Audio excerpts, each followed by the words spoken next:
The Senate Armed Services Committee meets today to consider the nomination of General David Goldfein to be the 21st Chief of Staff of the United States Air Force. General Goldfein, we thank you for joining us this morning.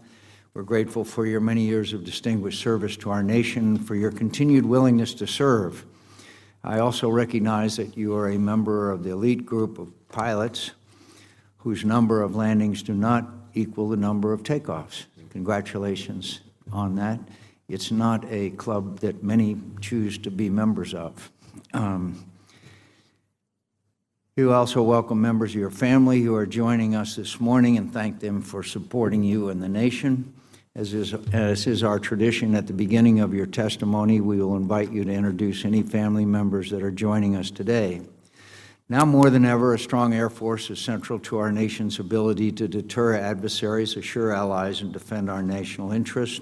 Global challenges continue to grow. The threat of terrorism from North Africa to the Middle East to South Asia, advanced potential adversaries like Russia and China, and rogue states such as North Korea and Iran. Despite these growing threats, today's Air Force is the oldest, smallest, and least ready in its history. No doubt in part because of the arbitrary budget cuts that Congress and the President agreed to 5 years ago and have since failed to reverse. Even under the best of budget conditions, modern air, space, and cyber capabilities are much more expensive in absolute terms than their predecessors. That is, if they even have predecessors. That's one of the primary reasons the Air Force's inventory of warfighting weapons has steadily decreased over the past decades. In 1960, the United States Air Force had 2,000 bombers and 4,300 fighters. In 1980, that declined to 323 bombers and 3,600 fighters. Today, the Air Force has 159 long-range bombers and less than 2,000 fighter aircraft. Today, the Air Force is retiring aircraft faster than it procures them and will continue to do so for years to come. While the aircraft we have today are highly capable, our adversaries are shrinking that gap or finding asymmetric ways to negate our advantage. The Air Force's global reach and global power are being tested as our adversaries invest heavily in fifth-generation fighter aircraft, advanced missiles, and integrated air defense systems that expand contested airspace and exacerbate the tyranny of distance. Meanwhile, as our Air Force shrinks, the combination of relentless operational tempo and misguided reductions in defense spending continues to deplete readiness. The Air Force does not expect a return to full-spectrum readiness for more than a decade. General Goldfein, addressing these three challenges, capacity, capability, and readiness, will require the next Chief of Staff's strong leadership and personal engagement. One of the principal obstacles you will confront is a huge bow wave of modernization investment programs costs that are all coming due in the next decade. Just consider the list of Air Force modernization priorities: F-35A fighters, KC-46A tankers, B-21 bombers, J-STARS, Compass Call, AWACS, and a new trainer aircraft, not to mention a modernized nuclear force, including the ground-based strategic deterrent, B-61 gravity bomb, and the long-range standoff weapon. There's simply no way all of these important yet expensive modernization programs will fit into the projected Air Force budget. At this point, it is by no means clear to me that the Air Force has conceived a plausible path through this tremendous budget crunch. With the future of our Air Force on the line, it will be your task, if confirmed, to chart this course in the coming years. In any event, no matter how many dollars we spend, we won't be able to provide our military the equipment they need in a defense acquisition system that takes too long, costs too much, and innovates too little. In the last two defense authorization bills, this committee has embarked on a major effort to reform this system, including ways to empower our service chiefs to manage their own programs and take on greater accountability. I will be keenly interested in hearing how you would employ these new authorities to to accelerate and streamline Air Force acquisition programs, ensure our warfighters get the equipment they need when they need it, and act as a responsible steward of American taxpayer dollars. Finally, we must acknowledge the service and sacrifice of the outstanding men and women in the United States Air Force. As you mentioned in your opening statement, General Goldfein, the Air Force has been at war for 25 years straight, and we cannot take our airmen for granted. We must recognize that high operational tempo, reduced readiness, and lucrative opportunities outside the Air Force continue to drive some of our best talent to leave the service. I'm interested in your plans to recruit and retain the best talent for our Air Force, including how best to provide a competitive and tailored compensation package that incentivizes retention, especially for United States Air Force pilots. General Goldfein, we look forward to your testimony. Senator Reid. Well, thank you very much, Mr. Chairman. Let me join you in welcoming General Goldfein to this confirmation hearing regarding his nomination to be the Chief of Staff of the United States Air Force. And General Goldfein, welcome to the Armed Services Committee, and thank you for your many years of service to our nation and your willingness to continue to serve. We are mindful that families also serve, and so we want to extend our thanks to the family as well, and you'll have an opportunity to please introduce your family. General Goldfein is highly qualified for the position to which he has been nominated. His most recent position is Vice Chief of Staff of the Air Force, which means he is extraordinarily familiar with the challenges facing the Air Force today and into the future. General Goldfein has also had numerous senior positions of responsibility before that, including Director of the Joint Staff. With all this responsibility and all these insights, I think General Goldfein is superbly prepared to serve as Chief of Staff of the Air Force. You will be tasked with significant responsibilities, recruiting and retaining a quality force, ensuring the force contains the necessary structure and readiness levels to meet our nation's current challenges and future challenges, and then the posture to respond to crises that are evolving today and could evolve in the future. That is all within your responsibility. The Air Force is facing challenges in affording all the aircraft and weapon systems that it needs. It's also facing recapitalization of its bomber fleet, the land-based missile fleet. And on top of those challenges, the Air Force and the rest of the military service are facing the sequestration cliff next year, which I think would be devastating. General Goldfein, I look forward to your thoughts on how you intend to take on these daunting challenges should you be confirmed. I intend to support your confirmation, and I hope there will be early action by the Senate to confirm you. Thank you again for your service to our nation. Thank you, Mr. Chairman. General, as is the custom of this committee, we have standard questions to ask the nominees, and if you just respond appropriately to these questions. In order to exercise its legislative and oversight responsibilities, it's important that this committee and other appropriate committees of the Congress are able to receive testimony, briefings, and other communications of information. Have you adhered to applicable laws and regulations governing conflicts of interest? I have, sir. Do you agree when asked to give your personal views, even if those views differ from the administration in power? I do, sir. Have you assumed any duties or undertaken any actions which would appear to presume the outcome of the confirmation process? I have not, sir. Will you ensure your staff complies with deadlines established for frequent communications, including questions for the record in hearings? Yes, sir, I will. Will you cooperate in providing witnesses and briefers in response to congressional requests? Yes, sir, I will. Will those witnesses be protected from reprisal for their testimony or briefings? Yes, sir, they will. Do you agree, if confirmed, to appear and testify upon request before this committee? Yes, sir, I do. Do you agree to provide documents, including copies of electronic forms of communication, in a timely manner when requested by a duly constituted committee, or to consult with a committee regarding the basis for any good faith delay or denial in providing such documents? Yes, sir, I will. Thank you. General, please proceed.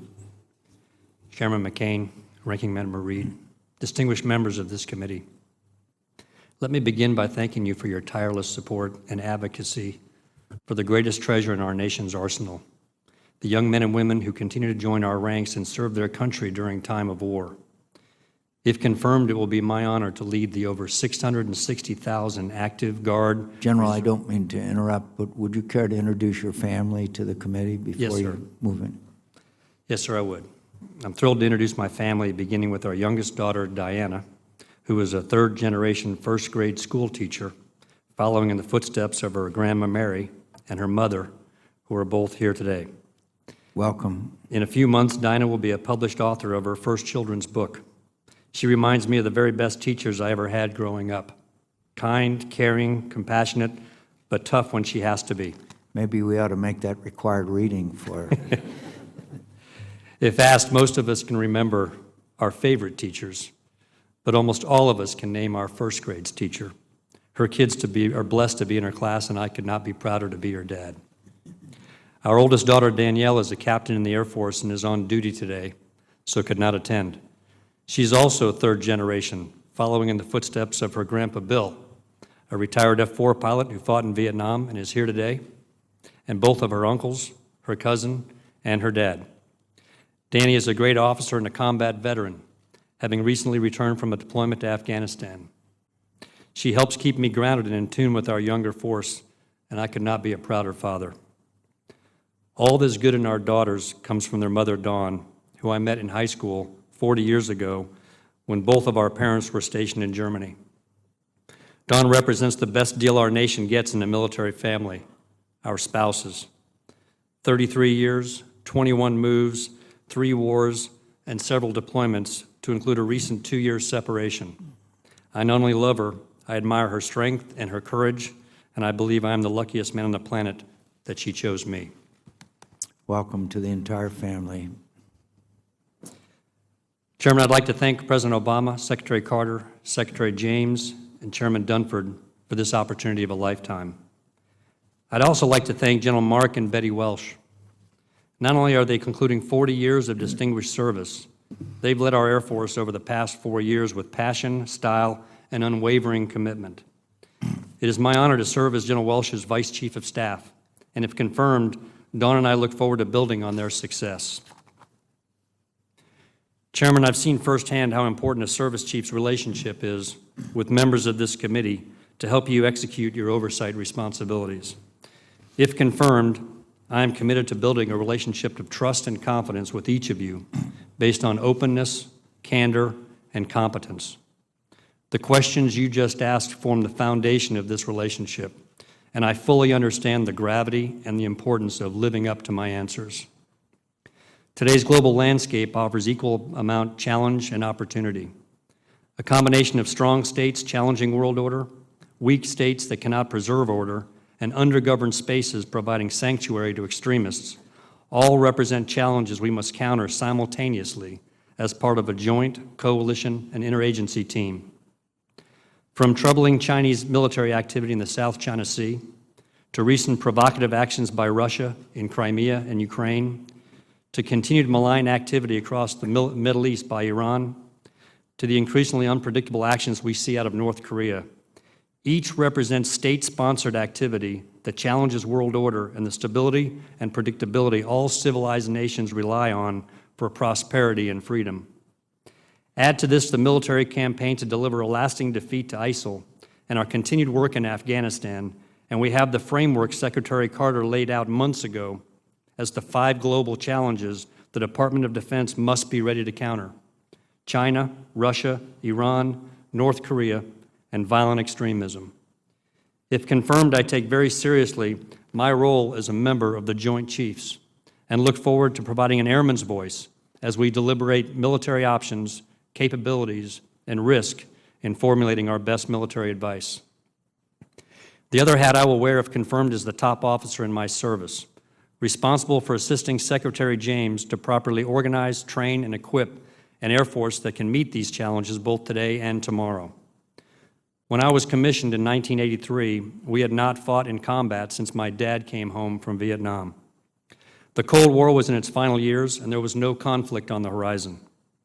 This all changed in 1991 when we launched Operation Desert Storm. When the war ended, the Air Force stayed. From Operations Northern and Southern Watch to follow-on campaigns in the Balkans during Operations Deliberate Force and then Allied Force, Through the last 15 years of operations Enduring Freedom, Iraqi Freedom, Inherent Resolve, and Resolute Support, the Air Force has been in continuous combat for 25 years. While we're extremely proud of our contributions to these operations, it has taken its toll on our ability to properly balance capability, capacity, and readiness. When combined with unpredictable budgets and the devastating impacts of sequestration, I am acutely aware that if confirmed, I will be taking the reins of the smallest and oldest Air Force in our 69-year history with significant readiness challenges. But where there is challenge, there is opportunity. And I believe it is the obligation and duty of senior leaders to offer the President, the Secretary of Defense, and the Congress creative solutions to our most complex challenges. We are the service known throughout our history for innovation and breaking barriers. From the earliest days of manned flight, to breaking the sound barrier, to reaching the outer limits of space, to fielding advanced stealth technology, we are the service you rely on to push the limits of innovation. It's in our bloodline. We've faced challenging times before and overcome them with ideas. Over 90% of today's Air Force joined after 9/11. They have never known a day when we were not at war. As I speak, airmen stand watch with our nation's most destructive weapons in the nuclear enterprise. They sit alert and will scramble when called upon to defend our homeland. They work side by side with their fellow soft warriors in the most remote corners of the globe to build partner capacity and hunt down our enemies. They're flying global mobility missions to deliver supplies for humanitarian relief or personnel for a complex joint mission. They're flying combat over Iraq and Syria, providing top cover for the joint and coalition teams as we deliver a lasting defeat to ISIL. And they're operating 12 constellations of satellites, providing everything from an uninterrupted GPS signal to an unblinking eye on our adversaries. These airmen, proud members of the profession of arms, provide the oxygen the joint team breathes. This is who we are, your Air Force. We operate from a capsule below the surface, to a combat controller or cyber warrior on the surface, to a cockpit at all altitudes above the surface, to a constellation in the outer reaches of space. We're everywhere.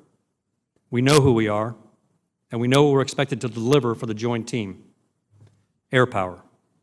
If confirmed, it will be my honor to work every day with Secretary James to create the environment where great ideas get a hearing, where barriers are crushed, where airmen and their families thrive, and where warfighting excellence remains our top focus. Thank you again for this opportunity, and I look forward to your questions. Thank you, General. On the issue of the B-21 bomber, do you know what the independent cost estimate associated with the winning bid was, roughly? Is it $23.5 billion? Yes, sir. That is the independent cost estimate. And the aircraft per unit cost associated with the winning bid was about $556 million, is that correct? Yes, sir. That is correct. And the Air Force budget request development is about $1.36 billion, is that right? Yes, sir. The Air Force released an artist conception of the B-21. Yes, sir. The Air Force released the top-tier suppliers for the B-21. Yes, sir. I'm having a difficult time understanding how the public disclosure of a single contract award value funded from an unclassified budget request is going to give the enemy more information on the capabilities of a new bomber than what the Air Force has already disclosed. All I can see is that keeping it a secret deprives the American taxpayer the transparency and accountability they deserve. Can you explain what new information our enemies might learn from the release of the contract award value that they couldn't learn from the information the Air Force has already released? Yes, sir. And Chairman, I agree with you. And I believe that if we're not transparent with the American people on the cost of this weapon system through its elected leadership, then we have a good chance of losing this program. I thank you very much for that. During the Air Force posture hearing on March 3rd, General Welch testified in reference to long-range readiness issues that need investment, quote, "That will take us 8 to 10 years once we have a chance to reset the force from what we're doing today," which is not going to happen. Obviously, the issue is sequestration and what it's doing. And we know what it's doing as far as acquisition is concerned because all you have to do is count.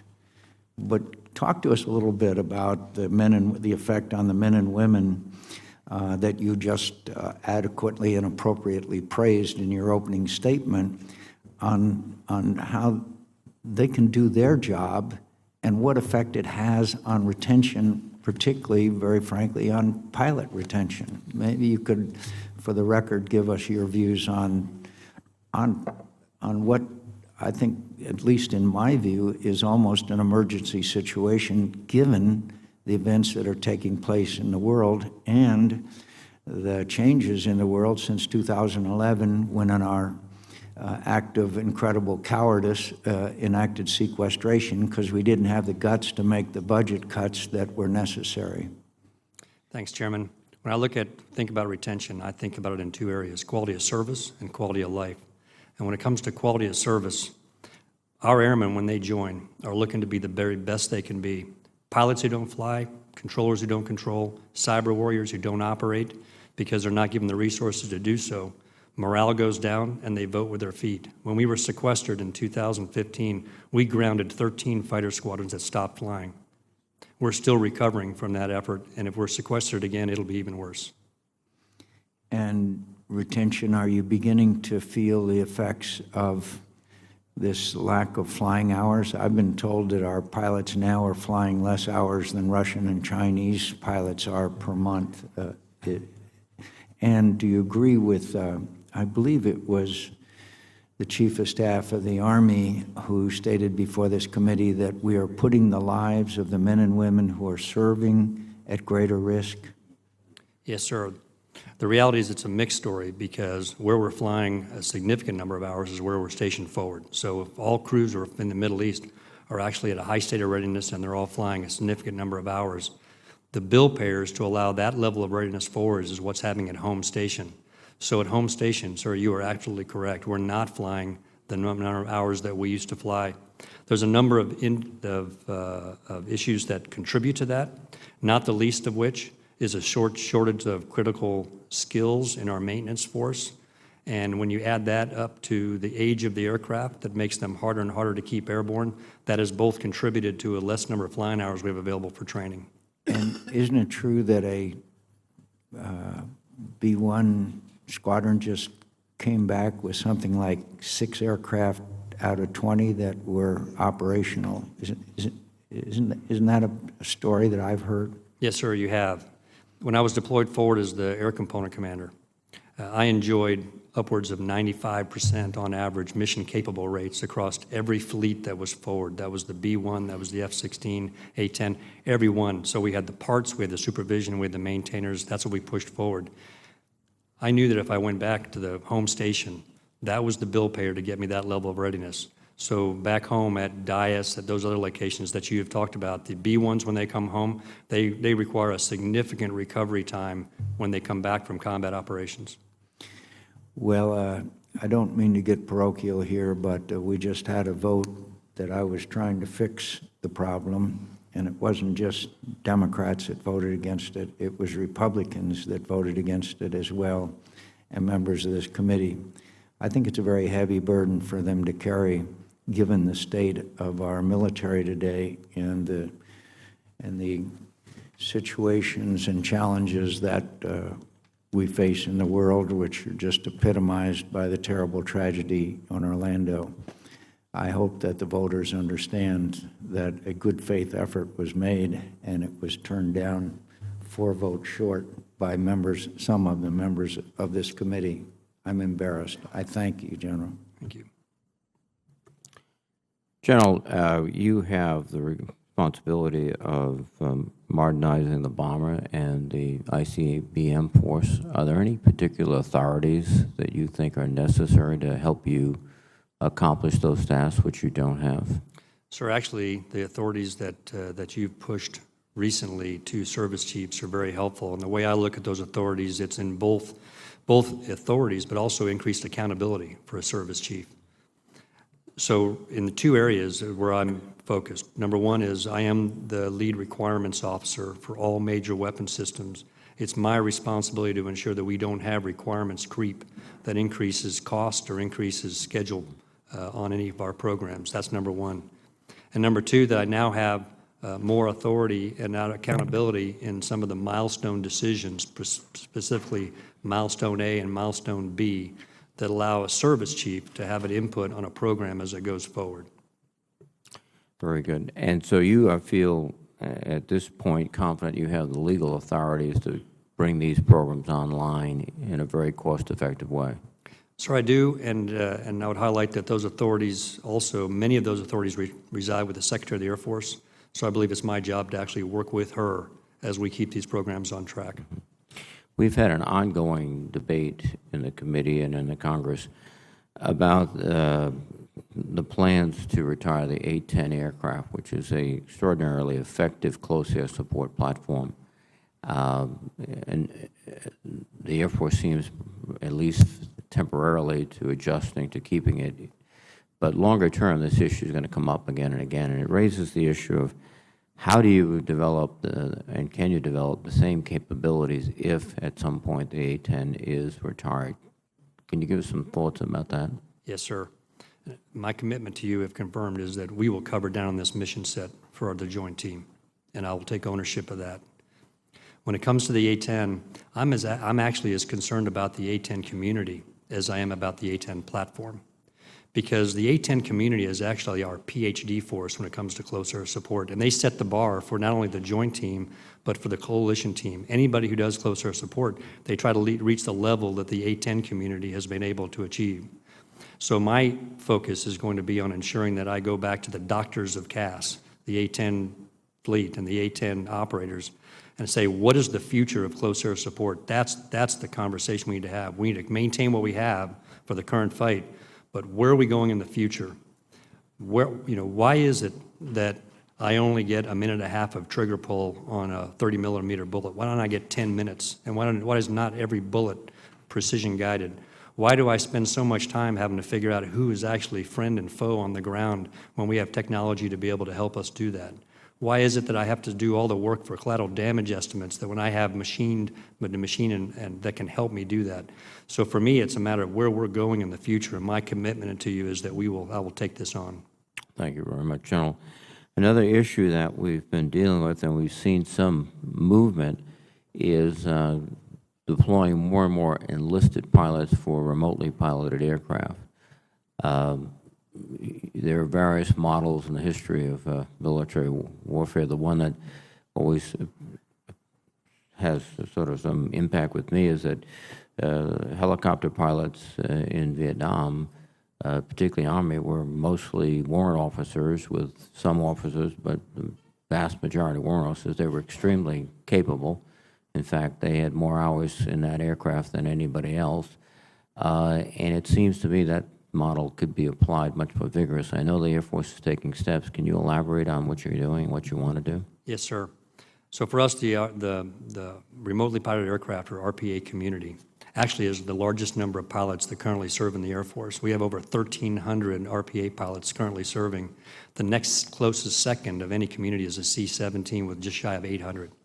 So the RPA is part of the fabric of the Air Force. So for me, this is a question of what is the future of this business as we go forward, and how does the professional enlisted corps that we enjoy fit into that enterprise? And we're committed to have enlisted pilots, and we're already starting on a program. We'll start this fall. We'll have our first class of enlisted RQ-4 pilots that will go through. They will graduate in 1 year, and right behind them will be another class, followed by another class. And so we're focused on moving forward in the RQ-4 to ensure that our enlisted pilots are fully a part of that weapon system. And so I see this as one of the major growth industries in the Air Force, and I think this is the exact right path to be on. And we have a model for it that we know works.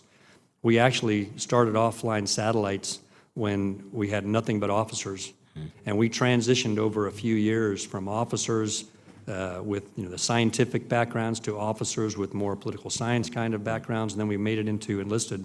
And today, 50% of the satellite constellations are flown and managed by the enlisted force. So we're taking that same very successful model and applying it to the RPA model, and we're on track.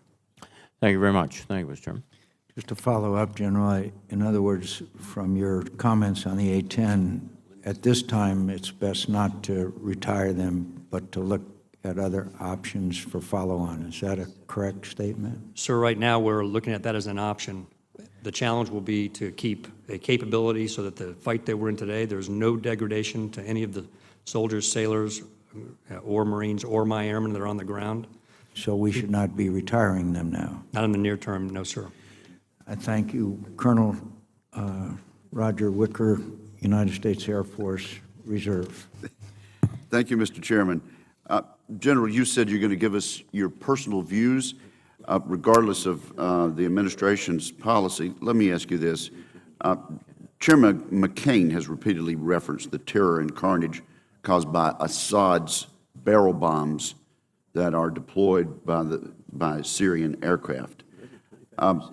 Our chairman has made the point, and I agree with him, that as evil as ISIS is, it's the barrel bombs and air attacks that are causing most of the civilian casualties in Syria. Is that correct in your view? Yes, sir. And do you agree with General Petraeus, who testified before us a few months ago, when he said that we have the capability to take out Assad's Air Force? I do. Did the presence of Russian air forces in Syria impact the administration's decision not to implement a no-fly zone last year? Sir, I don't want to know whether it had any impact on the administration's decision. I will tell you from a military standpoint, as a service chief, if confirmed, it absolutely complicated the situation that we were facing. Okay, it complicated the situation, and did it rule it out, or was it a close call? And do you think that should be revisited? Sir, whether it be revisited or not would certainly be a decision that would be above mine. Let me tell you, as an airman who has planned and executed no-fly zones, this is a capability that we retain. We know how to do it, and at the end, the question is, can we do it? The answer absolutely is yes. But there are three fundamental questions that I think have to be answered before I would ever recommend that as an option. The first is, I would have to have the authority to shoot down and kill anybody who violated the no-fly zone. Since ISIL doesn't have an air force, that would mean I would have to have the authority to shoot down and kill Russian or Syrian aircraft. The second is I would have to have a clear understanding of exactly what the objective was on the ground below the no-fly zone. And the objective was to do humanitarian safe zone or refugee return. That would require some indigenous ground force that I would be able to control that, because I can't control that from the air. And the third would be a clear-eyed decision that I would have to divert resources from the current campaign to do the no-fly zone. But with the answer to those three questions, sir, we can do that. Do you believe a no-fly zone would have saved lives of innocent civilians in Syria? Sir, a no-fly zone alone that would have stopped aircraft that were going out to bomb civilians absolutely would have had an impact. Thank you. Let me ask about a replacement of the legacy Huey helicopters, some of which are nearly 40 years old. These helicopters are used to secure our nuclear weapons for Global Strike Command, as well as the Air Force District of Washington's mission to ensure continuity of government operations. Some members of this committee are interested in learning more about the Air Force strategy to replace these legacy Huey helicopters.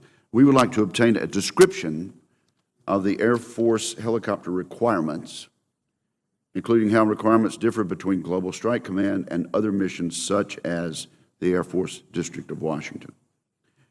We are also interested in obtaining a life cycle cost analysis of alternatives that includes mixed fleet versus single fleet solutions. If confirmed, will you commit to providing this committee with a report on the Air Force acquisition strategy for replacing these Huey helicopters? Yes, sir, I will. Do you think you could get this report to us by October 1st of this year? Sir, yes, I believe we can. Thank you very much. And now yield back the time. Senator Gillibrand. Thank you, Mr. Chairman. Thank you for visiting with me earlier this week. I recently visited the Niagara Air Reserve Station with my colleague, Senator Schumer, and we're pleased to see the progress underway in converting the 914 Airlift Wing to the KC-135 mission. However, as you and I discussed, there's not yet a simulator scheduled to be moved to Niagara Falls to sustain the training that's necessary, even though there's a building waiting.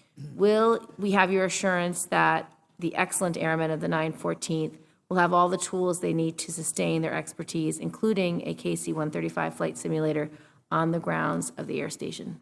Yes, ma'am, and I will also tell you that my mother, who's born and raised in Niagara Falls, would go after me if I didn't. Thank you. As you know, General, the New York Air National Guard's 109th Airlift Wing operates our only fleet of LC-130 Skybirds, which permit takeoff and landing on ice and snowpack. Given the evolving terrain and increased commercial and military activity in the polar regions of the world as a result of global warming, these aircraft provide a critical capability to national security as well as to scientific research. At the moment, however, there's no recapitalization plan in progress for these aircraft. If confirmed, will you commit the resources to ensuring this fleet of high-demand aircraft remains operationally capable? Yes, ma'am. Thank you. New York's pararescue jumpers are transported to those in need via the Combat Rescue Helicopter, an aircraft undergoing a modernization program. I was thrilled when I learned, however, that the Combat Rescue Helicopters belonging to the reserve components will not receive upgrades until the last 3 years of a 10-year cycle. For now, they will receive refurbished helicopters. I think this is unacceptable and not in line with the concept of total force integration that Secretary James and General Welsh have generally adopted. Should you be confirmed, will you see to it that the combat rescue helicopters and the reserve components receive concurrent modernization along with their active duty counterparts? Yes, ma'am, I will, but if I could add, our current plan, because we're getting attrition reserve helicopters back that we've lost in combat, those attrition reserve aircraft, which will be HH-60G models, the newest aircraft, are actually going first to the Air National Guard. And then we'll, replace the oldest in the fleet. And then the reason right now the Air National Guard is on the back end of the combat rescue helicopter is that as we go through that, they're actually going to have the newest helicopters that we'll replace. Okay. According to the most recent annual report of sexual harassment and violence at the military service academies for 2014 and 2015 academic year, despite being similar in size to both the Naval Academy and the U.S. Military Academy, the Air Force Academy had almost double the number of sexual assault reports, with 49 reports as compared to 17 at West Point and 25 at the Naval Academy. Have you been able to look at this information, and do you have any explanation about the larger number of reports at the Air Force Academy compared to other academies, and what measures are in place to prevent and respond to sexual assault at the Air Force Academy? Thanks, ma'am. And on a personal note, I want to personally thank you for your passion on this issue and keeping the pressure on. I've actually thought a lot about our conversation, and you give me several things to think about, and I actually shared that with my staff, and I look forward to working with you on this issue if confirmed. At the Air Force Academy, the numbers you're looking at, I believe, are just the restricted reports. If you take a look at a combination of restricted and unrestricted, you actually don't see the large jumps. But the data tell you one thing. The reality is, for me, is what's the culture at the Air Force Academy that makes this crime more and more difficult over time to actually commit, so that we, not only do we bring in cadets with the right moral background and character that would make this unacceptable in their squadron, but also that then we infuse them and work on that character and build on that character so they can be leaders of character when they come out. And so we're not going to stop or take our foot off the gas until we're to zero. So I think the discrepancy is between unrestricted and restricted, and unrestricted are the ones where investigation can move forward. So your unrestricted numbers would show that people are comfortable with the investigation. If your restricted numbers are higher, it means they're not comfortable. So when you're reviewing your own protocols at the Air Force Academy, I would look to retaliation and perhaps, investigate what the reason for not reporting is. They may fear retaliation. They may fear it'll harm their careers. So I would dig deep on what the climate is like within the Academy to get those unrestricted numbers up. Yes, ma'am, I will do that. Thank you. Thank you, Mr. Chairman. Senator Fisher. Thank you, Mr. Chairman. Good morning, General. Good morning, ma'am. General, do you believe that the current mix of capabilities in our nuclear forces, and by that I mean the triad of our delivery vehicles, the gravity bombs, standoff weapons, the forward deployed tactical weapons that we have, do you believe that that will continue to be necessary for deterrence in the 21st century? I do, ma'am. Do you believe that there are any of those capabilities that would be unnecessary? I do not. Given the investment of Russia and China in their nuclear arsenals, and in particular concerning statements by Russian officials about the limited use of nuclear weapons, would you say it's important to preserve the variety in U.S. nuclear forces to ensure the President has flexibility in his ability to respond? Yes, ma'am, and I would add to that the nuclear command and control that we're responsible for the nation to ensure that we tie those three legs together. Aside from capabilities, do you see reductions in number of nuclear weapons as being likely in the near term? And do you believe that any reductions in nuclear forces should only be made as part of a negotiated, bilateral, and verifiable agreement? Ma'am, I would defer to the Secretary of State and Secretary of Defense on this. I will tell you that as a service chief, if confirmed, my job will be to execute according to the guidance. So we are on track right now to execute against the START II treaty. And so we're making the associated changes according to that direction. Would you personally recommend against any unilateral reduction in U.S. nuclear forces? My personal opinion is I would recommend against that. Yes, ma'am. Thank you. And General, when we met last month, we discussed Milestone A, that decision for the GBSD. And I'm also concerned that the LRSO has yet to receive its Milestone A certification as well. And both of these programs, I believe, are absolutely essential for the Air Force's component of our nuclear deterrent. Do I have your commitment to resolve these two issues as soon as you possibly can? Yes, ma'am, you do. And also, as you know, the department has embarked on a so-called third offset initiative, and the continued advancement of potential adversaries ensure that the issue of technological superiority and innovation will be something that you confront if confirmed. Are there specific technologies that you believe will be key to ensuring future superiority, and how do you view the balance between investing in these current requirements such as readiness and also to be able to balance that with our future needs? Yes, ma'am. And as I said in my opening statement, innovation and breaking barriers is something that you would expect the Air Force to do. As we look forward in the third offset strategy, it's about actually tying together three grids in new ways. The first is the sensor grid, which looks at 6 domains, air, land, sea, space, cyber, and undersea, and says, how do we use all of those domains in a way that we can actually pull those sensors together and fuse that information and use machine-to-machine and autonomy to be able to produce decision quality information for a commander. And then we have to tie that grid into an effects grid. And the effects grid is to all the members of the joint team and what we bring that's beyond platform. It goes to our special forces. It goes to what we're doing at sea. It's to tying those together and what effects are we trying to create. And so there's some significant investment there. But the coin of the realm, and where I think the Air Force is going to be focused, is on the third grid, which is command and control. Because it's how we tie this all together, for old and new, manned and unmanned, penetrating and standoff, through all those domains. It's the Air Force that has a core mission of command and control, and we do this for the joint team. So I believe it's going to be where we're going to spend most of our time investing to pull those three grids together. Thank you for that very thorough answer. I appreciate it. Thank you, Mr. Chairman. Senator Kane. Thank you, Mr. Chair. General, it was good to visit with you in the office, and congratulations on the nomination for this important post.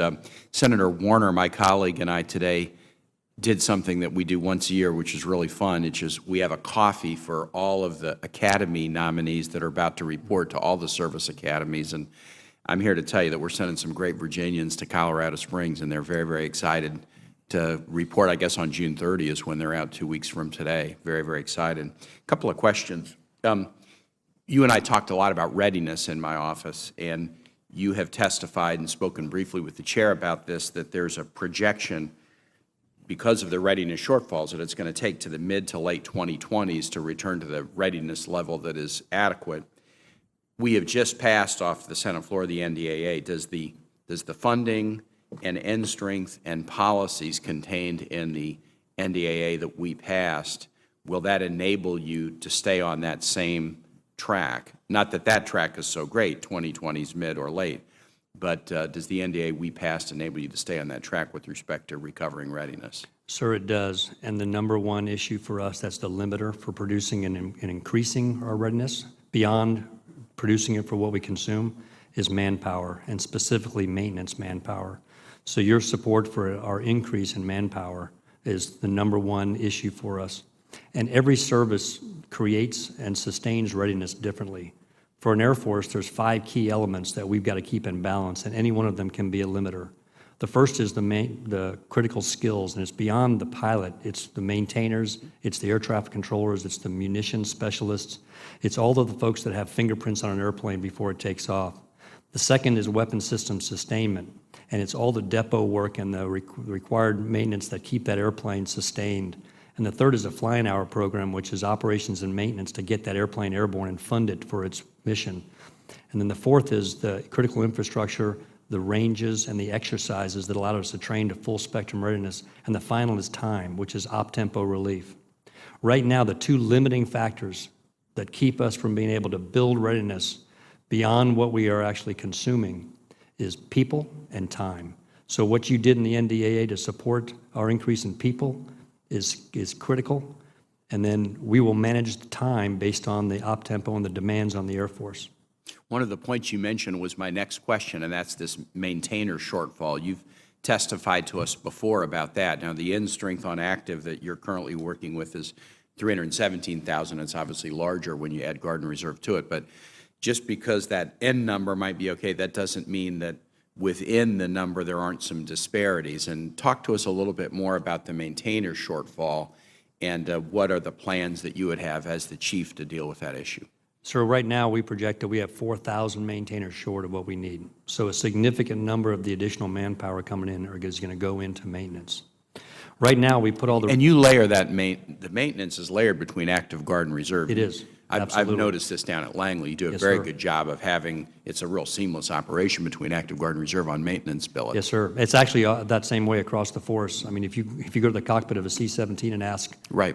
who's active, who's Guard and Reserve, all 3 hands will go up very often. So we truly are one Air Force. So we're bringing those maintainers in to make sure that we bring in the right skill sets.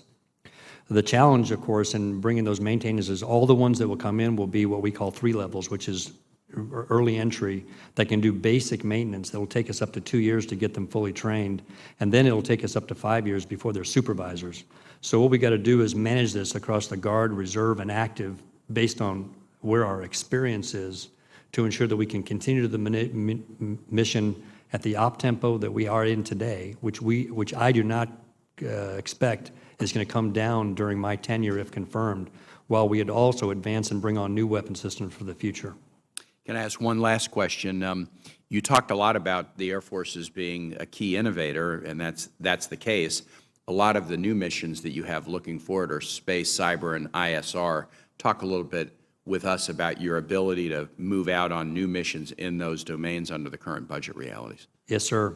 The demand signal on the Air Force over the past 15 years has actually been in 4 key areas: space, cyber, ISR, and the nuclear enterprise. That has been the resource growth area in the Air Force. The bill payer for those have been conventional air power and people.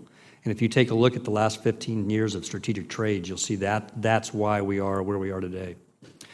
I'd like to focus, to answer your question, sir, on space, because sometimes history placed the right individual in the right position at the right time. And General John Hyten is absolutely brilliant, and he is changing the way we think about space. And he's got some fairly significant initiatives that I look forward to championing if confirmed. One of them is the Space Mission Force, which takes the force, and actually now he has replicated what we see in the flying business, where as opposed to where we used to be, where most space operators and warriors would come to work and be in the business of primarily monitoring and reporting. Now he's got them thinking about operating in space. And that he's actually built a dwell time so that you spend some time in operations and some time in training. It's changed the culture and the thinking of space, which I think is perhaps one of the most powerful things that he's brought to the team. And the other thing he's done is he's getting us to think about space as an enterprise as opposed to individual pieces and parts. because any space capability normally has three elements to it. There's a constellation, there's an integration that happens within airframes, right, for us, or a ground for the Army or the ships, and then there's a ground control element. And they always start lined up in the acquisition plan, and then one of them gets slid. And we haven't had a way in the past to be able to actually realign them. And so General Hyten is leading the way in that, and I think it's powerful. Great, great. Thank you so much. Thanks, Mr. Chair. Thank you. General, congratulations on your nomination. Thank you for your many years of service, and to your family for their many years of serving alongside you. I want to continue the conversation about readiness from where Senator Kaine left off. I want to call attention to one thing you said in particular, that you, quote, don't expect the op tempo will come down during my tenure, end quote. If confirmed, yes, sir. Yes. So for 4 years, you expect the current op tempo to remain at least as high as it is today? I do, sir. Secretary Gates, in his memoir, Duty, wrote that the Department of Defense was designed to plan and prepare for war, not to wage war. Now, that's 5 years dated since he left office in December 2011. Do you believe that the department still has that challenge today? Well, sir, my sense would be, I don't know the context of what he was saying when he wrote it. So he meant specifically trying to acquire rapidly the capabilities needed for the fight in Iraq and Afghanistan, in RAP vehicles for ground troops, airborne ISR platforms, wounded warrior care, and so forth. The point being that the Pentagon in some ways is designed to procure the weapons and capabilities for next generation's war as opposed to fight the war it's in right now. Yes, sir, I think that's an accurate statement, but I will tell you, if confirmed, just again, there are certain capabilities that we bring to this fight today that, if confirmed, I'm absolutely committed to ensure that there is no degradation, and one of those is close air support. Good, thank you. Now I want to turn to a very specific question of readiness beyond the general discussion we've had this morning, to the sortie effectiveness rates for deployed aircraft in the fight against the Islamic State. We discussed this in your office call last month. As I told you, I continue to hear through official and personal channels from the pilots who are flying aircraft over Iraq and Syria's territory, as well as their families, that tell me some pretty harrowing stories about those effectiveness rates. You mentioned in our conversation that you thought the rates were in the 90% range, but that you would check on that. Do you have any further information on that matter? Yes, sir, I went back and checked, and that's still accurate. For aircraft that we're flying forward, we tend to average around a 90% mission-capable rate. But the bill payer that is nowhere near that, if you went to every home station that generated those aircraft and those crews and sent them forward, you would see them hovering slightly around the 60 to 70% rate at best. So in hearing from pilots and their families about maintenance issues that prevent aircraft from taking off, require the early return to base, require them to fly without their full spectrum of aircraft systems, or to extend missions to perhaps dangerous lengths because the relief aircraft can't take off, I'm hearing from that small, less than 10% of all cases? Yes, sir, I think that's accurate, and I could take that to get you more accurate numbers if you like. I would appreciate that. Thank you. Sure. Now I want to turn to nuclear modernization, which you discussed with Senator Fisher and some others at a specific level about some matters, but I want to speak at both a general and even more specific level about the mindset reflected in nuclear modernization. In February 2011, in his message to the Senate about New START, President Obama stated that, quote, I intend to modernize or replace the triad of strategic nuclear delivery systems, a heavy bomber, air-launched cruise missile, an ICBM, a nuclear-powered ballistic missile submarine. Now, since then, the Air Force has been examining alternatives for a replacement for the air-launched cruise missile called the Long-Range Standoff Missile and the Minuteman ICBM called the Ground-Based Strategic Deterrent. Both systems expected a Milestone A approval earlier this year, yet they've both been deferred by Undersecretary of Defense Frank Kendall. I worry that this is inconsistent with the President's commitment and could delay the fielding of these critical replacements. So first, at a general level, do you share the President's oft-stated commitment to replace the nuclear air-launched cruise missile and Minuteman ICBM, or do you believe that conditions have changed that we might want to reconsider or delay those modernization programs? No, sir, I absolutely believe they need to be modernized. Senator Fisher asked you for your personal commitment about moving those Milestone A decisions along. You said, yes, ma'am, you do have that commitment. Could we be more precise? Could you give me a timeline in which we expect the decisions for both the LRSO and GBSD? Yes, Senator. So for the GBSD, we're expecting a Milestone A decision in August of this year, and we're still on track to meet that. We're expecting to put out a request for proposal out to industry within the next 2 weeks. And also, on the same time, within the next 2 weeks, we should have a Milestone A decision on the long-range strike. Thank you for both. Finally, on June 6, in a public speech, the Deputy National Security Advisor said, quote, "The administration has already made it plain our concerns about how the modernization budget will force difficult trade-offs in the coming decades, and the President will continue to review these plans as he considers how to hand the baton off to his successor," end quote. General, to your knowledge, has the Department of Defense or the Department of the Air Force been asked by the White House or National Security Council staff to examine whether changes can or should be made to propose plans for nuclear modernization? No, sir, not in any of the meetings I've been in. Thank you.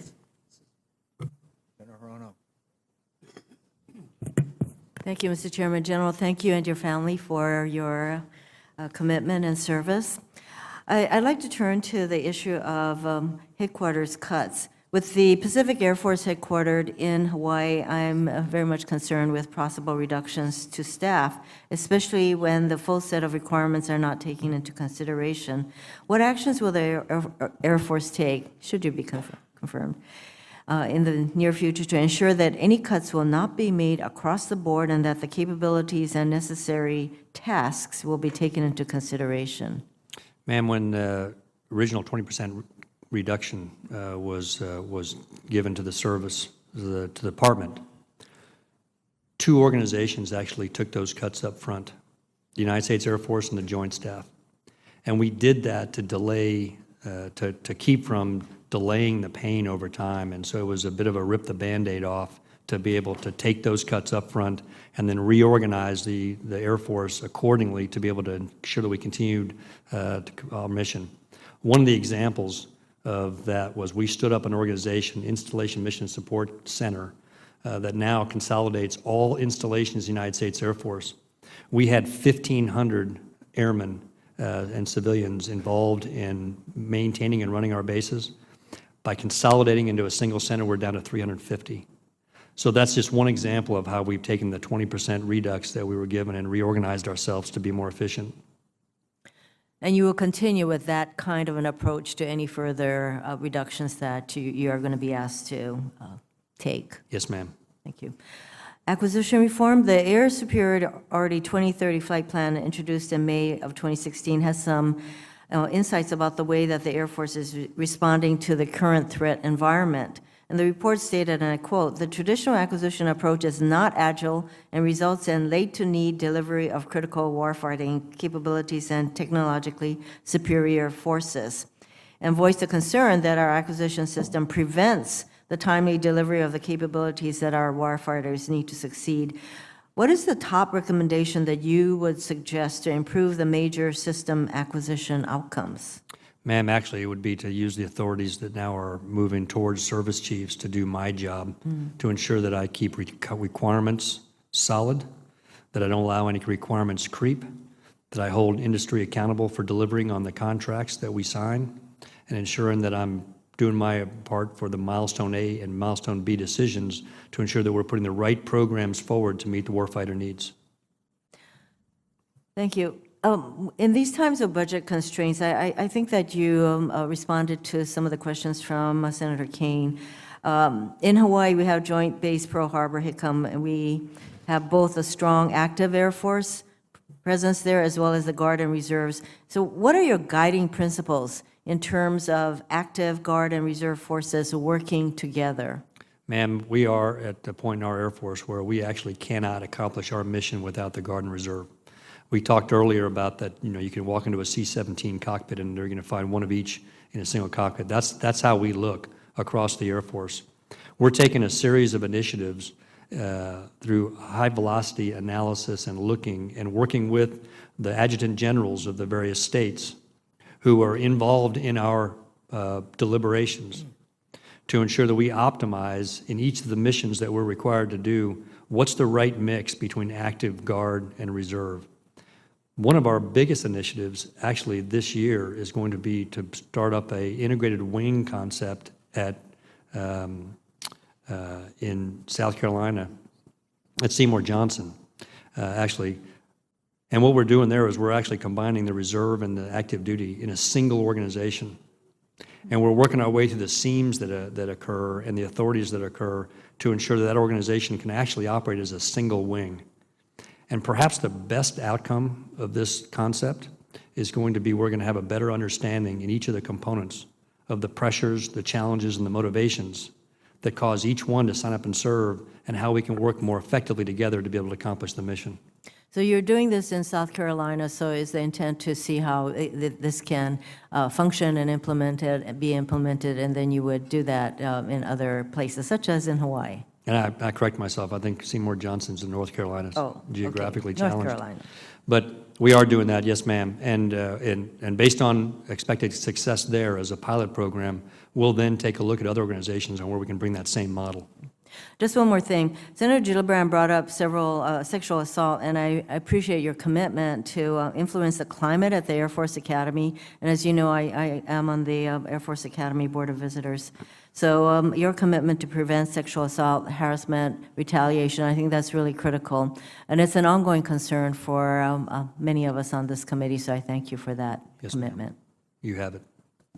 Thank you, Mr. Chair. Good morning, General. Morning, ma'am. Thank you for all that you do for the country.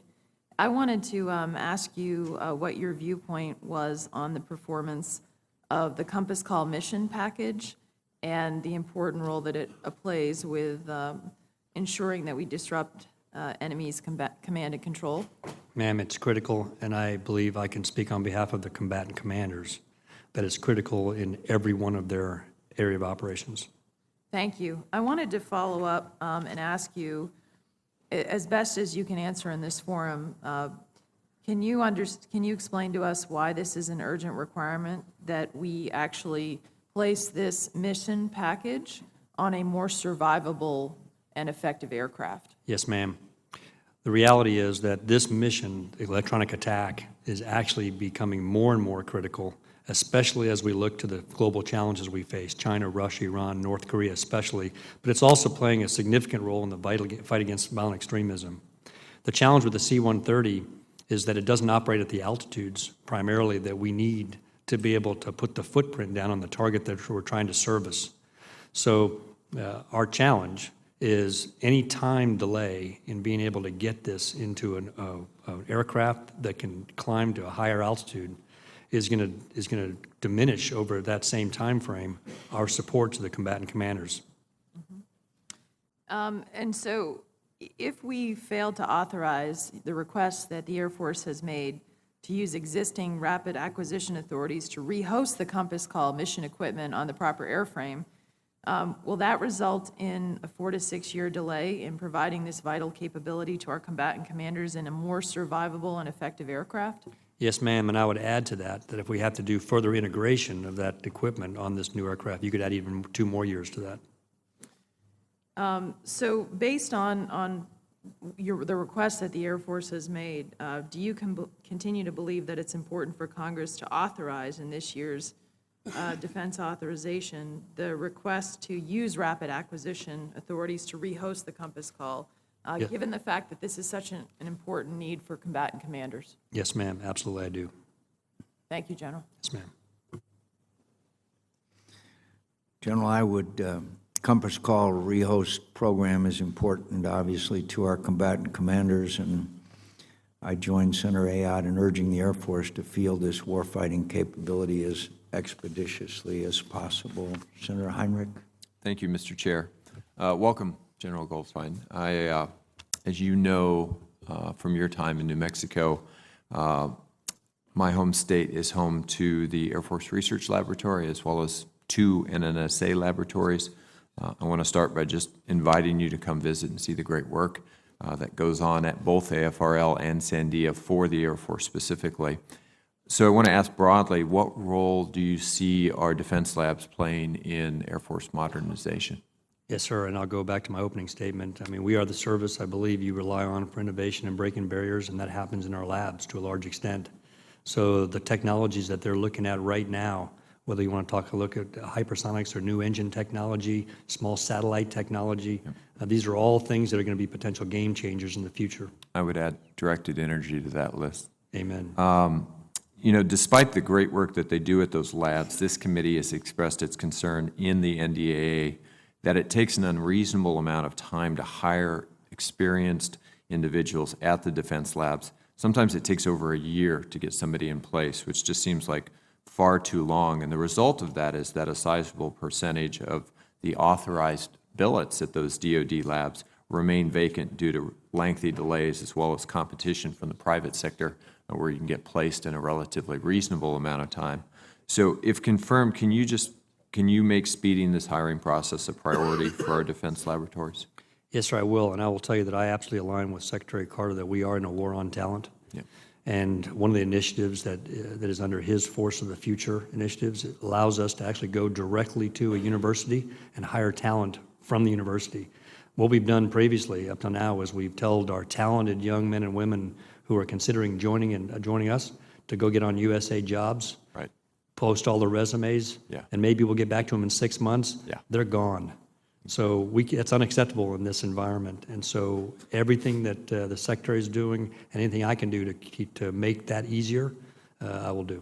Great. I appreciate that. I think that focus will be incredibly important for getting the kind of talent that we need in what is becoming a very competitive environment with the private sector. Regarding the Huey replacement discussion that Senator Wicker brought up, is the Air Force going to, you know, obviously that'll be competed, but will you consider the same platform as the combat rescue helicopter, the HH-60 or Whiskey? So right now, it's a different set of requirements. Okay. So the question will be, you know, clearly, when you can get one platform that can do multiple missions, there's You get certainly great efficiencies and- efficiencies. yeah. But right now, as I've looked at the requirements and clearly have confirmed something that I will get deeply involved in, making sure we keep those requirements firm. Right now, there's enough differences between what you would need to be able to fight your way into a point to rescue someone versus what you would do to provide security for the missile fields. Okay. Given the dramatic improvements we've seen in laser, in particular technology and microwaves as well in the last few years, what role do you see directed energy playing in the third offset? Sir, I describe it as silent sabotage. Right now, when I want to, or when we want to place firepower on the enemy, they and everyone else in the area knows we're there. What we need is a capability to create an effect and not have them know exactly where it came from or who. I think directed energy is going to provide that for us, and it's going to be especially effective in our special ops forces, but it will also have conventional effects as well. So I'm excited about the technology, and if confirmed, I'll certainly push it. I look forward to working with you. Thanks for your service. Sure. Thank you, Mr. Chairman. First of all, I've always said that General Walsh's greatest asset was Betty. And I have observed over the last few weeks that, in my opinion, your greatest asset is sitting behind you in green. So I'm observing that Dawn is going to be replacing Betty. Do you have a problem with that? No, sir. No, okay. The thing was brought up by one of the questioners here just a few minutes ago that back in April of 2013, we grounded some 17 combat coded units, squadrons. That lasted for about 4 months. I think that we had some 25% of the pilots were uncertified during that time, had to be retrained. Of course, you know what happens if something's sitting down there in terms of maintenance and all that. Have you ever calculated the cost, and have you come to the conclusion that we lost money on that deal?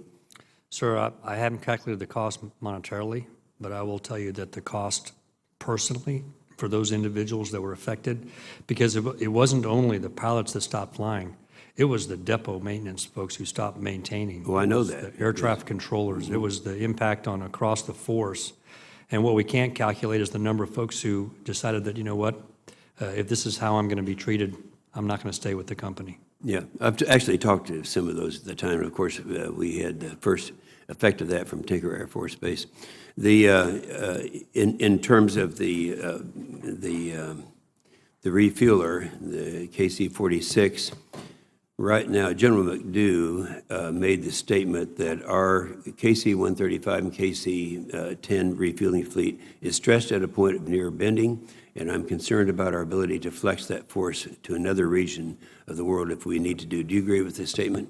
Sir, I do, and I'd like to, if I can, highlight the magicians in our depots.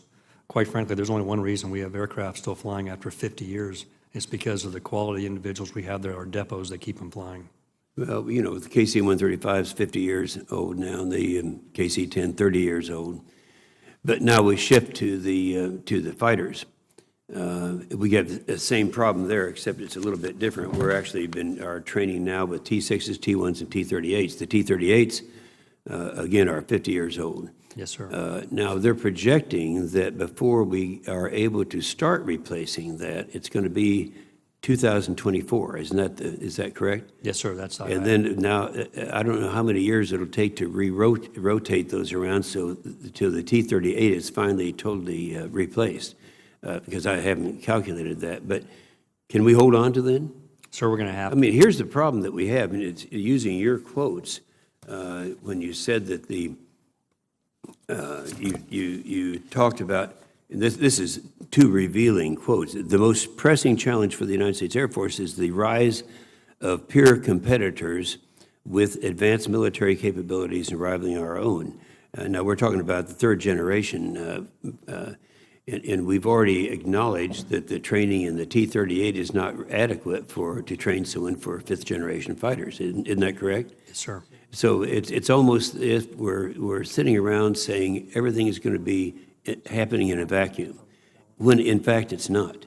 And if you look, and even today, if we're not getting adequate training for those our new competitors, what's it going to be like, 10, 15 years from now? I mean, is that one of the things that bothers you? Is one of your greater concerns? Sir, it is.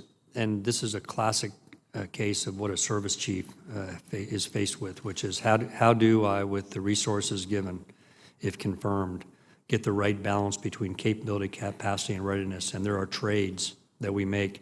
And so when we look at, for instance, bringing on the new trainer aircraft, that's one of the trades that we have to make to push that to the right till 2024. And so that's going to require us to keep the T-38 flying longer. And it's just one of the inevitable trades you have to make. Because we got spoiled over the last few decades because we didn't have competitors out there that were almost equal with us or even advancing from our current status. So that's one of the great concerns that I have, and I know you and I have talked about that, and you're going to be addressing that. Yes, sir, I will. Look forward to working with you. Thank you, Mr. Chairman. Senator Donnelly. Thank you, Mr. Chairman. I want to thank your family for being here as well, General. I'd like to congratulate you on your nomination. In our last meeting, you and I talked a bit about the 434th Air Refueling Wing at Grissom Air Reserve Base in Indiana and the basing process for the next-gen KC-46. When do you anticipate we'll see another KC-46 basing opportunity for a reserve-led unit? Yes, sir. The next ones up are in we call MOB 4, Mobility Base 4, which will be the next one. And we expect a rollout of the candidate announcement within the next 2 weeks. Okay, thank you. And in the last basing decision, the Air Force emphasized the importance of reserve-led associate units. That aligns with the recommendation of the Air Force Commission report in 2014 that recommended expanding the number of associate units in the Air Force. Do you anticipate that you'll be creating more reserve-led associate wings in the future? I do, Senator. Right now, we actually have got very successfully active duty officers that are actually commanding guard wings, reserve officers who are commanding active duty wings. And so we've already done this kind of a mix, and we look at every organization, then look at the mission and the deploy to dwell and the op tempo that we can sustain there, and how do we optimize all three components to best accomplish the mission. And so as we do this, I expect, if confirmed, that we will see more associations of the future. The ground-based strategic deterrent provides, I think, an important opportunity for cross-service collaboration between the Air Force and Navy on strategic missiles. I think it's an historic opportunity to leverage research and development, common parts, lessons learned from the Navy's recent Trident modernization program, which can reduce risk, enhance savings, which are critical, and field an extremely capable follow-on to Minuteman III. So is the Air Force committed to commonality as a means to modernize and maintain the triad? Yes, sir, we are. And what elements do you see as most applicable for commonality with the ICBM program? So as you know, in the Ground-Based Strategic Deterrent, the GBSD, one of the aspects of that is that it's an enterprise approach. So as we field that weapon system, it's actually not just the missile, it's the launch, it's the command and control, it's entire enterprise approach. The Navy does the same thing when they look at the submarine force. So I think there's synergy there between how the Navy approaches and how we approach the enterprise that's required to be able to support this mission. And so I think there's various elements, not the least of which is nuclear command and control. Will you ensure the GBSD acquisition program, the process, prioritizes commonality as an important strategy to increase capability while reducing risk and cost? Yes, sir, I will. Thank you. I want to talk to you a little bit about the 122nd Fighter Wing in Fort Wayne, who has conducted numerous missions in support with their A-10 aircraft. We were excited to see that the Air Force has charged the 122nd to continue to wage war, end the war on terror with the F-16. The Air Force's FY17 Force Structure Actions announcement shows Fort Wayne transitioning to F-16s in FY18. Due to concerns raised by this committee and others, these plans may shift a little bit. And I was wondering your assessment of how the Senate and House versions of NDAA impact your ability to carry out force structure changes involving the A-10. Sir, anything that allows us more funding stability and flexibility to make the kind of key decisions we need to make are helpful for a service chief. Any restrictions we have on being able to move forward obviously hurt us, because as we look at balancing capability, capacity, readiness, we need that kind of flexibility. When it comes to Fort Wayne, as we put forward our options for the Secretary of Defense and the 18 POM, as we've talked about, we may ask your support to delay that transition in order to make sure that we can continue to fight the fight against ISIL. How do you think it's going to impact your timing as things currently stand? So I think we're looking at probably 1 year. Thank you very much. Sure. Thank you, Mr. Chairman. Thank you, Mr. Chairman, and General, welcome. Congratulations to you and your family. I want to begin by paying a little compliment to Secretary Carter, President Obama. I think that they've been doing a very good job in terms of their selection of their top military generals, and whether it's General Milley or General Dunford or your nomination fits into a category of incredible experience, and but also what we've seen is frankness, where they've come to the committee and they've been very upfront with the committee. I think it's well respected, well appreciated. So if you're confirmed, I certainly hope you'll continue in that vein. And let me just mention, you know, General Milley was here a couple months ago, and he stated that given the current budget of the President's budget, that would put, given the force levels of the Army, would put the Army at, quote, high military risk, unquote. Pretty dramatic. Didn't get any news, but I thought it was pretty dramatic that the Chief of Staff of the Army was saying that to do their mission. On the current budget, you have an incredible diverse mission set, which I think most people don't even recognize how broad it is, how important it is. Do you also see high military risk given the current budget and Air Force numbers that are, I think, at all-time lows right now in terms of what you need to do in terms of your mission? High military risk? That would be pretty remarkable that two service chiefs, one incoming yourself, one current, state that.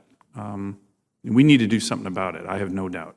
Sir, I would characterize as significant trending to high, which has been the previous assessment of So you don't think it's high right now? You're at the lowest levels. You have F-35 maintainers who are now being contractors. You don't think it's high risk?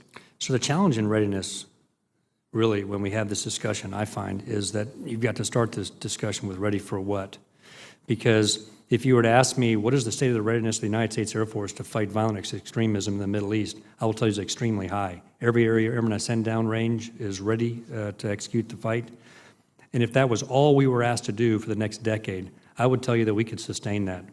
But if you tell me that I need to be simultaneously ready for the other global challenges that Secretary Carter has laid out, which I believe we need to be ready for, which is China, Russia, Iran, and North Korea, state-on-state actors, I believe that we're at high risk. Thank you. Let me turn to follow up on the topic that Senator Donnelly was talking about, and that's the bed down of the KC-46. I know you're making decisions here. You're going to be making some OCONUS decisions relatively soon. When do you plan on making those decisions? So on the KC-46, the next decision will be Mob 4, and we'll be doing that in the next several months. And would that include OCONUS locations? Yes, sir. As a matter of fact, we have 11 locations that will be bedding down. 2 of those that we are planning for OCONUS. The next 2 I do not believe are OCONUS. But what do you look at in terms of characteristics for basing OCONUS KC-46s? Sir, we have a set criteria and a basing process that first lays out that criteria. We share that criteria with the delegations, and then we score bases against that criteria that then produces a preferred candidate list. The preferred candidate list is where we actually then begin our site surveys. And I'll throw out a couple characteristics that I think are important. Strategic location, hub of air combat power for the Asia Pacific, world-class training areas, 24/7 NORAD mission that routinely intercepts Russian bombers, 3 red flag exercises a year, over 100 fifth-generation fighters located there, C-17s, C-130s, F-16s.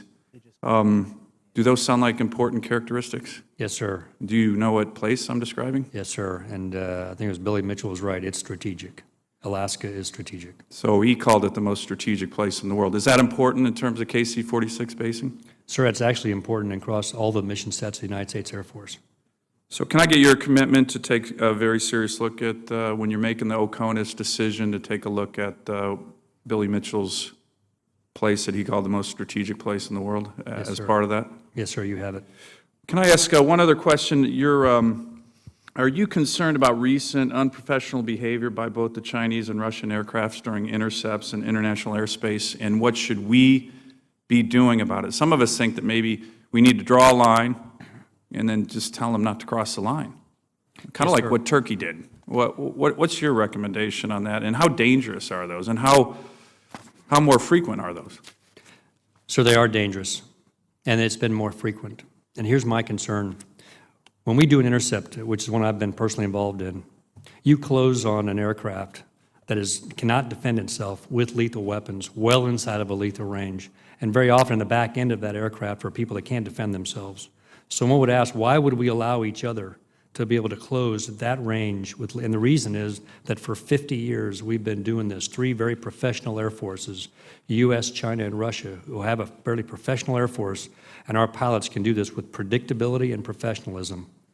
And when that breaks down, 2 potential things can occur. One is a miscalculation by either side, and the second is that we find, as we did with the Chinese situation when that aircraft violated the number 1 rule of aviation, which is don't hit another aircraft with your aircraft, and when he actually hit the EP-3. The other concern I have is when you have an incompetent pilot that then takes that aggressive behavior and is not actually capable of being able to perform in that kind of an intercept. So that troubles me. And so if confirmed, my message to my counterparts in both China and Russia is, hey, we have professional air forces. Let's hold our airmen accountable. But what should we be doing? The Senator's time has expired. Go ahead. Sir, what we should be doing is messaging them through mill-to-mill channels, through State Department channels, to ensure that they know that this is unacceptable behavior. Thank you. Thank you, Mr. Chairman. Some of us believe that Billy Mitchell wasn't always right, General. His court-martial was an injustice. Yeah. I was going to mention that there was a court-martial involved, as I recall. That could happen to anybody. I was waiting for the senator to say north of the 54th parallel is also one of the criteria. But Well, closest to Korea, I think, but he was vindicated, I think, later, Billy Mitchell. General, thank you very much for being here, and you and I discussed this a week or so ago. We recently had testimony that over 80% of the current members of the military of the United States come from military bloodlines.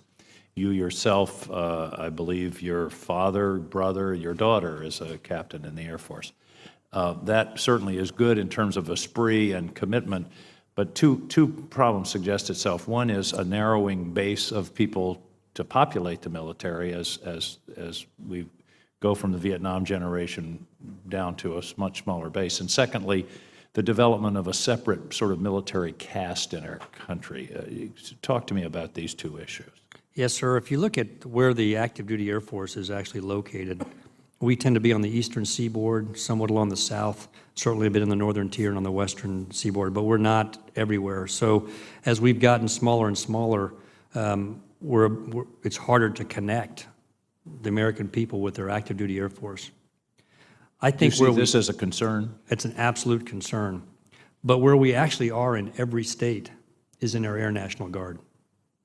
And I think the closer connections that we have as one Air Force between all three components, it's our Air National Guardsmen that actually are most connected to the citizens, the people, the political leadership in each state, which is where I think we need to leverage. But I am concerned about exactly what you're talking about, which is the lack of a connection, which is further concerning is the more and more we have second, third, and fourth generation. Let me talk about math for a minute. We're talking about maintaining operations, significant tempo. We don't see conflicts resolving, disappearing, going away. We don't see the world getting more calm and easy to deal with.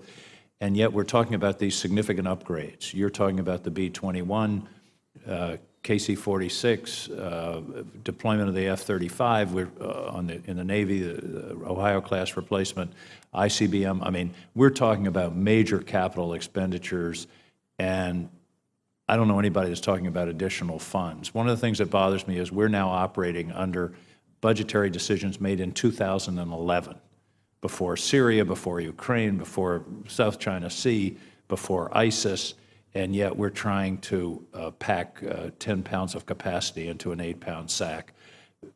I just see this as a looming, really a looming huge problem for this country. If we don't somehow account for increased threats and the necessity of the capital upgrades that we're facing. Yes, sir, I agree. Is there any way you could maintain your capabilities and meet your responsibilities in a world of where the sequester return next year? No, sir. It just could not be done. No, sir. If we're sequestered again, I can't give you a better example of what sequester did to the United States Air Force than the A-10 discussion, because in fact it was sequester that brought us the A-10 retirement. If we get sequestered again, because we had an $8 billion math problem to solve in a single year in 2015, if we're sequestered again, we'll have a $10 billion math problem to solve in 2018. And will that have a direct, measurable effect on the national security of this nation? Yes, sir, and others have testified, and I will add to that, we will be unable to execute the Defense Strategic Guidance if we are sequestered again. I just hope people in this building and across the way are also listening to your testimony, because I think it's very important. You helped develop as Vice Chief the budgetary recommendations that turned into the authorizations that are in the bill that we just passed a few days ago. Are you comfortable with where the committee came out on as far as the Air Force's budgetary needs are concerned? Sir, I'm generally comfortable. I know there's continued issues that we'll have to work, and if confirmed, I'll ensure that I can work them with you. KC-46, a missed deadline, apparently, for delivery next year. It's unusual to have a deadline missed a year in advance. What is that going to do to the whole schedule for the deployment of the KC-46, and are you concerned about what's happening with that contract? Sir, I'm absolutely disappointed that we missed this milestone. What will happen now with the program, and having been out there and walked the line and sat down and looked the company leadership in the eye in Seattle with Boeing, I'm confident that they have a good plan to be able to overcome the developmental challenges we're finding right now, primarily in the refueling boom, and those challenges, and they're working through those right now. But the unfortunate reality is that we're going to delay now up to a year receiving those airplanes. We still believe that we can absorb the impact of that 1-year delay in the first 2 bed downs, which will be an Altus for the training unit, and then McConnell, which will be the first ops unit. And then after that, we think we'll be back on track when we go to Pease and other bases after that. I commend to you as you make your future decisions, the 101st out of Bangor, known as the Maniacs.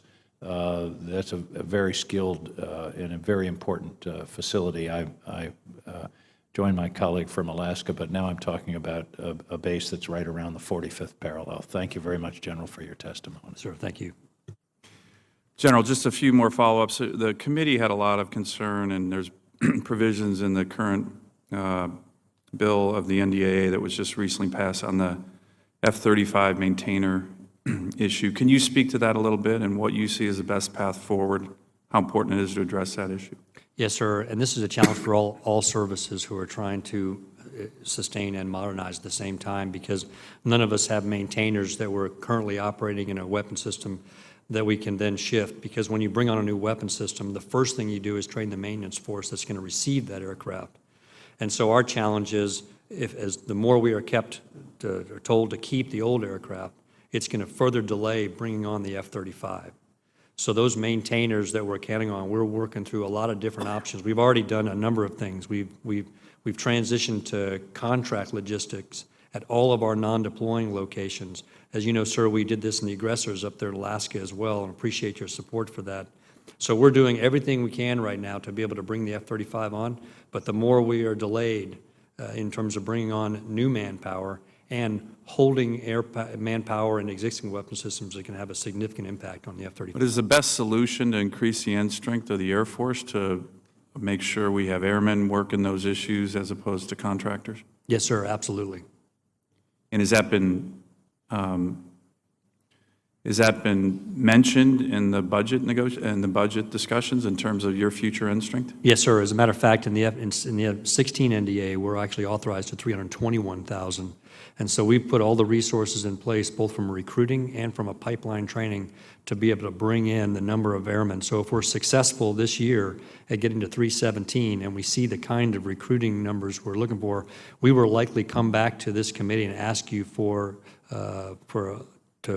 reprogram money to allow us to get to our authorization of 321. And so the bulk of those airmen that we're going to bring on are going to be maintainers. Thank you. Just back to the C-46 issue, I mentioned a lot of the characteristics that I think are very powerful in terms of the strategic necessity of looking at Alaska. I would like to get your commitment during your first year, if you're confirmed, to come on up to Alaska and see those issues and strategic strengths for yourself. Yes, sir, I will. Great. Thank you again, General, and thank you to your family. Thank you for your years, decades really, of service to our country. This hearing is adjourned. Yes, sir.